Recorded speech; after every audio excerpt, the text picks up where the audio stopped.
This is the view of Metrogate Dasmariñas Cavite just along Governor's Drive at 6 p.m. Metrogate Dasmariñas Cavite is just walking distance to SM and Robinson's Palapala. Nilalakad lang namin yan ng anak ko.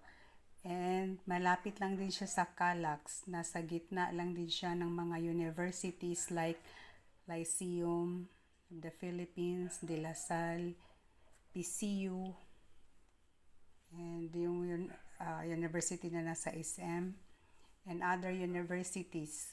Kaya nasa gitna lang siya ng mga universities. Malapit lang din siya sa churches, malapit sa Calax. Kaya it's very nice to have a property in Metrogate, Dasmariñas, Cavite. Just call me at 0908-883-5092.